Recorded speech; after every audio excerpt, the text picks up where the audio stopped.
vores nye video. Det er en video, hvor vi viser vores main tubes. Fordi sådan, altså vi har lyst til at gøre det, og det har vi ikke gjort. Vi har kun vist vores cubing collection. Jeg er lige hernede. Nå, okay. Jeg skal egentlig bare ikke komme i gang. Okay, det her det er en 3x3 Diamond Sancho med sådan et swag logo. Diamond Sancho. Stanchi! Sorry. Ja, og den spiller faktisk rigtig godt. Den har nogle gode colors. Ja. Sådan der. Godt, nu er det mig. Det her det er min main 3x3. Det er en Mojo Arlong GT. Jeg skal snart købe en Mojo Arlong V2, fordi den her, den har ikke lige så godt en protocol som en Mojo Arlong V20. Så kan vi lige... Hvordan man kan se det. Nå, men den er god nok. Men der kom lige lidt, fordi ham der han var lidt på.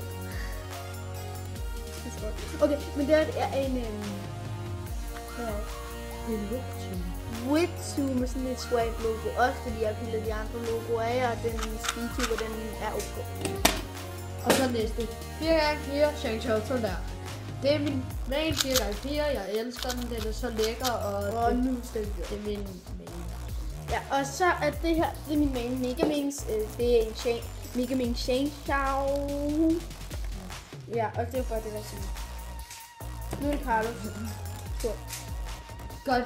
Det her det er min main Megamix. Det er en Diam Megamix, og den er stickerless med riches, som I kan se. Og den er lækker, den har gode farver, som I kan se. Så videre ja, til og næste. så videre til næste. Og det er det. Så er det min main 5x5. Det er en Shang-Chi, den er meget lækker. Man kan lave nogle gode rekorder, tror jeg, men den har sådan lidt lock-up nogle gange. Hvor man gør sådan her, og så og så og ja, ses i næste. Nej, okay, vi laver lige en ordentlig slutning. Ja, jeg vil sige, håber I har nydt den her video, og så må I gerne klikke derovre. Eller dernede, hvis det er på en iPhone. Eller der. Eller der, hvis det er på... Eller tablet eller et eller andet. Bare klik et eller andet sted, hvor der står subscribe. Og like og kommenter, hvis I har noget selv at sige. Og ses i næste video!